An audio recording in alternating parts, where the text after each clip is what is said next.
Hello friend, मेरे channel take skills में आप लोगों का स्वागत है। मुझे बहुत खुशी है कि आप सब मेरे इस नए सफर का हिस्सा बनते जा रहे हैं। आप सभी लोगों ने मेरी इंग्लिश वीडियो पर बहुत अच्छे कमेंट्स दिए and I really appreciate that. जैसा कि मैंने आप लोगों से वादा किया था कि हम इसकी हिंदी वीडियो भी बनाएंगे, तो चलिए शुरू करते हैं। पहले मैं आपको बता दूं, अगर आप एक्सेल के फर्स्ट टाइम यूजर हैं या एक्सेल के स्किल्स को बेहतर बनाने की कोशिश कर रहे हैं, तो ये चैनल आपके लिए बिल्कुल सही जगह है। तो शुरू करते हैं अपना टॉपिक।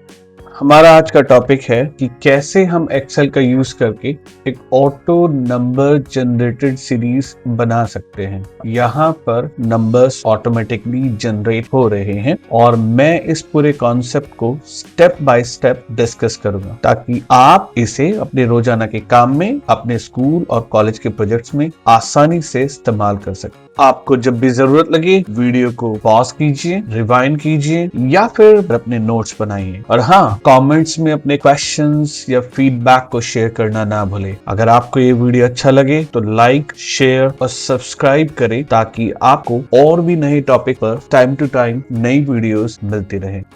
तो चलिए शुरू करते हैं। और सबसे पहले टास्क को पूरा करने के लिए हमें जितनी भी फंक्शंस की जरूरत है हम वो सीखते हैं। हमारा सबसे पहला फंक्शन है इफ एरर, जो कि एक्सेल के सभी वर्जन्स को सपोर्ट करता है। और अगर हम इस फंक्शन के बारे में बात करें तो ये, जैसे कि आप रीड कर सकते हैं, this function helps you to handle replace an error returning by any Excel formula. मतलब ये फंक्शन एक्सेल में आने वाली किसी भी तरह की एरर को हैंडल करने के लिए यूज में लाया जाता है और इसके थ्रू हम अपनी एरर को किसी भी तरह के मैसेज, फॉर्मूला, फंक्शन या सेल की वैल्यू के साथ रिप्लेस कर सकते हैं। अगर मैं इसके सिंटेक्स की बात करूं तो इसमें दो पैरामीटर्स आते हैं। पहले पैरामीटर का नाम है वैल्यू और दूसरे पैरामीटर का नाम है वैल्यू इफ एरर। चलिए इनको डिटेल में समझते हैं। वैल्यू और वैल्यू इफ एरर क्या करते हैं। वैल्यू, जैसे कि यहाँ पर लिखा है, this argument check for an error return required, meaning कि ये एक इंपॉर्टेंट प्लस रिक्वायर्ड पैरामीटर है और ये चेक करता है कि क्या कोई फॉर्मूला, फंक्शन या वैल्यू कोई एरर तो रिटर्न नहीं कर रहे हैं। तो अगर किसी तरह की कोई एरर किसी भी रीजन से, किसी भी कैलकुलेशन की वजह से एक्सेल आपको रिटर्न कर रहा है, तो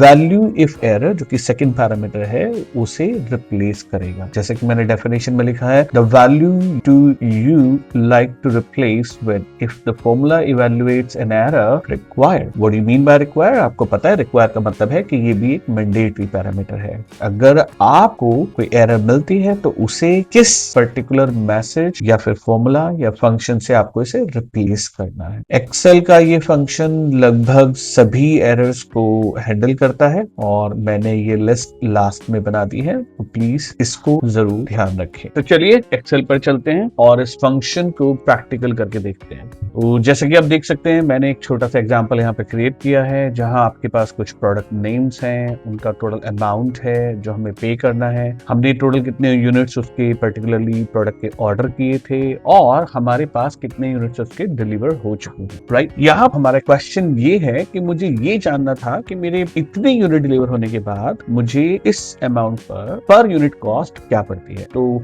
मैथमेटिक का सिंपल सा एक फंक्शन है ये, जिसमें कि हमने टोटल ऑफ अमाउंट को डिवाइड किया है टोटल ऑफ डिलीवरी के साथ। राइट, यहाँ पर एक्सेल ने मुझे एक एरर दी सेल F6 में। अब उसका कारण क्या है? क्योंकि एक्सेल कहता है कि अगर आप किसी भी वैल्यू को, किसी भी नंबर को 0 के साथ डिवाइड करते हैं तो एक्सेल आपको by default he div by 0 की एरर देता है। क्योंकि हमारा इसका कोई यूनिट डिलीवर नहीं हुआ है हमारे पास, तो यहाँ पर हमने 0 मेंशन किया। हमने 34 यूनिट्स ऑर्डर किए थे लेकिन फिर भी 0 ऑर्डर हमारे पास आया है। सेम हमारे पास एक और सेल में हुआ है, हमने 58 यूनिट्स डिलीवर किए थे जिसके लिए हमने पेमेंट डिसाइड किया था $24,720.23, राइट। वेयरएज हमारे पास जो डिलीवरी हुई है वो 0 प्रोडक्ट की हुई है। तो मैंने जब इसको वापस से डिवाइड किया तो मुझे यहाँ पर एरर मिलता है। इस एरर को हैंडल करने के लिए मुझे इफ एरर फंक्शन मिल सकता है। तो चलिए सेम कैलकुलेशन हम दोबारा करते हैं। तो इस एरर को हैंडल करने के लिए, जैसा कि हमने बताया, सबसे पहले हमें सेल, जो मेरा C4 सेल है, उसको डिवाइड करना होगा मुझे मेरे टोटल यूनिट डिलीवरी के साथ। और नॉर्मली हमने अभी अभी देखा था कि अगर ऐसा कुछ होता है तो मुझे एक div by 0 एरर मिलती है जो कि मुझे इस सेल में मिली। तो अगर मैं यही कॉन्सेप्ट इंप्लीमेंट करता हूं तो मुझे क्या चाहिए, मैं चाहता हूं कि ये जो मेरी वैल्यू है 0 रिटर्न करे, ना कि कोई एरर रिटर्न करे। That's what I did. और मैंने जब इसको ड्रैग किया तो मुझे इस बार कोई भी एरर नहीं मिल रही है। नाउ इसका नंबर फॉर्मेटिंग एक बार चेंज कर देते हैं। तो चलिए नंबर फॉर्मेटिंग चेंज करते हैं हम लोग। और नंबर फॉर्मेटिंग चेंज करने के लिए मैं जाऊंगा अपने सिस्टम में होम टैब पर, और होम टैब के अंदर हम यूज करेंगे यहाँ से करेंसी डॉलर्स को, and that looks a perfect number now. चलिए अब हम अपने नए फंक्शन सीक्वेंस की बात करते हैं। तो सीक्वेंस फंक्शन क्या करता है, जैसे कि आप रीड कर सकते हैं यहाँ पर, allow to generate a list of sequential numbers as a dynamic array such as 1 2 3 4 5। तो बेसिकली ये फंक्शन आपके लिए एक सिक्वेंशियल नंबर सीरीज जनरेट करता है, और इसमें टोटल मिलाकर के 4 पैरामीटर्स होते हैं। चलिए पैरामीटर्स को रीड करते हैं। तो जैसे कि मैंने कहा, इसके सिंटेक्स में क्लियरली मैंने लिखा है कि 4 पैरामीटर्स होते हैं। पहले पैरामीटर का नाम है रोज, दूसरा है कॉलम्स, तीसरा है स्टार्ट, और चौथे पैरामीटर का नाम है स्टेप। आप यहाँ क्लियरली देख सकते हैं कि पहला पैरामीटर है जो स्क्वायर ब्रैकेट में नहीं है, और बाकी के तीनों ही पैरामीटर स्क्वायर ब्रैकेट में है। अब इसका क्या मीनिंग है, जैसे कि हमने ये बार बार डिस्कस किया है कि इन सभी पैरामीटर्स का यूज ऑप्शनल माना जाता है, और इनकी कोई ना कोई डिफॉल्ट वैल्यू पहले से ही होती है। तो इन्हें डिटेल में समझते हैं। Rows, total number of rows to return required, मतलब आपको टोटल कितनी रोज में सिक्वेंशियल नंबर चाहिए, और ये एक मैंडेटरी पैरामीटर है जो आपको एंटर करना ही होगा। कॉलम्स, जैसे कि मैंने कहा था, स्क्वायर ब्रैकेट में है, total number of columns to return, जो एक ऑप्शनल पैरामीटर है, और इसकी डिफॉल्ट वैल्यू 1 सेट है। थर्ड पैरामीटर का नाम है start, again in a square bracket, और ये डिफाइन करता है first number where from you would like to start your sequential series, मतलब आप अपनी सीरीज को कौन से नंबर से शुरू करना चाहेंगे। और ये भी एक ऑप्शनल पैरामीटर है, और इसकी भी एक डिफॉल्ट वैल्यू 1 ऑलरेडी सेट है। लास्ट पैरामीटर स्टेप, जो डिफाइन करता है amount to increase each subsequential value in the array, जो कि एक ऑप्शनल पैरामीटर है, मतलब आपको एक नंबर से दूसरे नंबर पर जाने के लिए कितना चेंज चाहिए, ये डिफाइन किया जाता है स्टेप पैरामीटर के साथ। इस फंक्शन को भी हम प्रैक्टिकली एक्सेल में समझते हैं।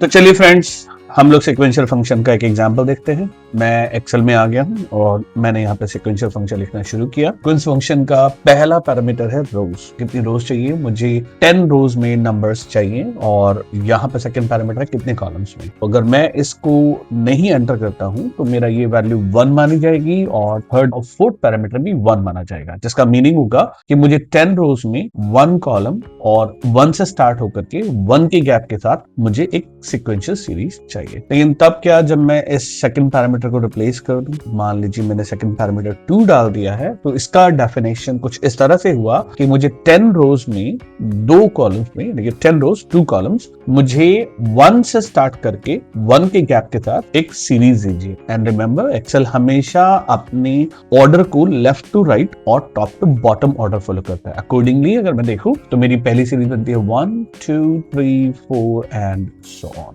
Right? That's exactly we are getting, everyone. Now the next point is, if I go to the next part, अब मैं थर्ड पैरामीटर की वैल्यू को रिप्लेस करके उसे कह देता हूँ कि मुझे स्टार्ट करना है 50 से। तो आप देखेंगे कि मेरी जो सीरीज बन रही है वो 50 से बन रही है, जो कि 10 रोज और 2 कॉलम्स के लिए जनरेट होता है। The under, that's what exactly got it. और अगर मैं इसे फिर से रिप्लेस करता हूँ और अपनी लास्ट वैल्यू को भी मैं लेट्स सपोज 5 के लिए सेट कर देता हूँ, तो मैंने देखा कि मैं यहाँ पर मुझे 10 रोज 2 कॉलम्स में 50 से स्टार्ट होकर के 5 के गैप के साथ एक सीरीज चाहिए, and that's what exactly I am getting here. अगर मुझे कोई सीक्वेंशियल नंबर जनरेट करना है तो मैं यहाँ पर सीक्वेंशियली अपनी वैल्यू एंटर कर सकता हूँ, और इससे मैं आसानी से अपना कोई भी सीक्वेंशियल ऑर्डर जनरेट कर सकता हूँ। That's all about the sequence function. तो चलिए शुरू करते हैं अपने काउंट अ फंक्शन को।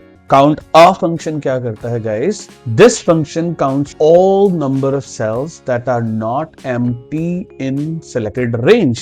मीनिंग ये फंक्शन उन सभी सेल्स को काउंट करता है जो आपकी सेलेक्टेड रेंज में किसी भी तरह से यूज में है, मतलब खाली नहीं है। इसका सिंटेक्स है काउंट आ। सबसे पहले आपको काउंट आ लिखना है, और पहला पैरामीटर है वैल्यू 1 और दूसरा पैरामीटर है वैल्यू 2 एंड सो ऑन। आप जितनी चाहे पैरामीटर लगभग 255 पैरामीटर यहाँ पर पास कर सकते हैं, लेकिन पहला पैरामीटर मैंडेटरी है। तो पहला पैरामीटर क्या है? First argument is representing the cell range that you want to count in use with any value. देखिए, इसका मतलब सिंपल सा ये है कि आपको वो रेंज या वो सेल देने हैं, कलेक्शन ऑफ सेल्स भी हो सकता है, जिनमें आपको नॉन एम्प्टी सेल्स कितने हैं। सेकंड, जैसा कि मैंने कहा, एक ऑप्शनल पैरामीटर है, आपकी मर्जी है, आप इसे देना चाहें या ना देना चाहें। तो चलिए अब इस फंक्शन को भी हम प्रैक्टिकली चेक करते हैं। चलिए समझते हैं काउंट आ कैसे काम करता है। मैंने इस शीट में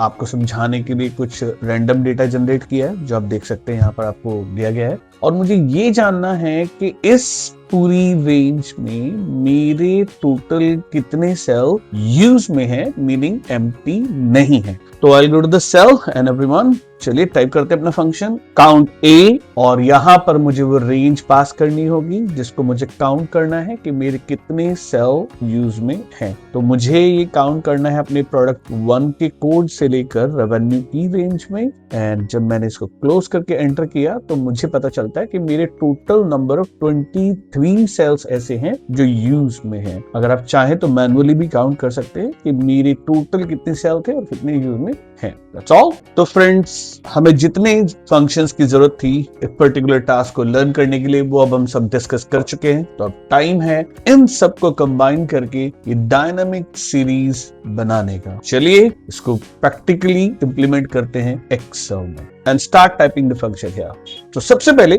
मुझे नहीं पता कि मेरे सेल स्टूडेंट नेम की फर्स्ट वैल्यू में कोई नेम होगा या नहीं होगा, क्योंकि अगर कोई नाम हुआ तो कोई प्रॉब्लम नहीं, लेकिन अगर नहीं हुआ तो मुझे मेरा सीरियल नंबर एक एरर दे सकता है, और इसीलिए मुझे इफ एरर से शुरुआत करनी होगी, और इफ एरर के बाद मुझे यहाँ पर कोई नंबर यानी कि सीक्वेंस जनरेट करना है, और इसीलिए हमने सीक्वेंस फंक्शन का यूज किया। अब सिर्फ एक क्वेश्चन बचता है कि हमारे पास सीक्वेंस की जो रोज हैं वो कितनी जनरेट हो, और यहीं पर हमारी हेल्प करता है काउंट आ फंक्शन, जो हमने अपने डिस्कशन में डिटेल में समझा था। काउंट आ में मैं कौन सा वो रेंज दूं जो मुझे काउंट करके बताए कि मेरे टोटल कितने सेल्स या सीक्वेंशियल नंबर मुझे जनरेट होकर के मिले। तो काउंट अगर मैं काउंट कर सकता हूं कि बी कॉलम में मेरे पास कितने रेंज यूज में है तो मुझे बताएगा, लेकिन यहां पर जो छोटा प्रॉब्लम है वो ये है कि बी कॉलम में ऑलरेडी सेल B1 यूज में है, और इसीलिए मुझे काउंट आ का रिजल्ट एज ए 1 मिल जाएगा, और सीक्वेंस फंक्शन ऑटोमेटिकली ही एक नंबर 1 जनरेट कर देगा। क्योंकि मैं वो नहीं चाहता, इसीलिए मैंने यहां पर -1 किया। अब अगर आप 1 - 1 करते हैं तो आप अच्छे से जानते हैं दैट इज 0, और मुझे सीक्वेंस फंक्शन 0 पर हमेशा एरर ही रिटर्न करता है ना। बस मुझे अपने पहले सीक्वेंस फंक्शन को क्लोज करना है। सीक्वेंस फंक्शन को क्लोज करने के बाद आपको ये बताना है कि अगर किसी रीजन से एरर आती है तो क्या करना है, और मैंने यहाँ पर डबल कोड के अंदर कुछ भी टाइप नहीं किया, जिसका मतलब है कि मुझे इसे ब्लैंक छोड़ना है। एंटर करते हैं और चेक करते हैं कि क्या अब हमारे लिए काम कर रहा है। तो चलिए वेरीफाई करने के लिए कुछ नेम टाइप करते हैं। मैं अपना पहला स्टूडेंट नेम टाइप करने जा रहा हूँ, जो John.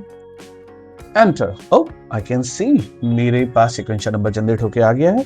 Let's have another name, working Sheela Rani. मेरे नंबर तो जनरेट हो रहे हैं, लेकिन तब क्या अगर मैं किसी नेम को डिलीट करता हूँ। चलिए एक दो नाम और एंटर करते हैं, फिर चेक करते हैं कि क्या ये सच में काम कर रहा है। That looks perfectly okay everyone. मैं अभी इस मोहित ढींगरा के नाम को डिलीट करता हूँ, और जैसे मैंने डिलीट किया, व्हाट एम आई नोटिसिंग कि मेरा सीक्वेंशियल नंबर भी डिलीट हो रहा है। एंड दिस इज हाउ आप एक डायनामिक सीरीज एक्सेल में बना सकते हैं। तो नेक्स्ट टाइम जब भी आपको लगे कि मुझे रिकॉर्ड कंटिन्यूअसली एंटर करने हैं और मुझे सीक्वेंशियल नंबर अपने आप जनरेट नहीं करने, तो आई थिंक ये आपका सबसे बेस्ट टूल है। Use that one and try it in your entire job role. Thank you very much everyone. उम्मीद करता हूं आपको हमारी ये वीडियो बहुत पसंद आई होगी, और अगर आपको हमारी वीडियो पसंद आई है तो हमारे चैनल को सब्सक्राइब करना, शेयर करना ना भूलें, और हाँ, कमेंट्स में ये जरूर बताएं कि आपको किस टॉपिक पर नई वीडियो देखना पसंद है, जिससे हम आपके पसंदीदा टॉपिक पर अपनी नई वीडियो तैयार कर सकें। Thank you very much. आप सभी का धन्यवाद।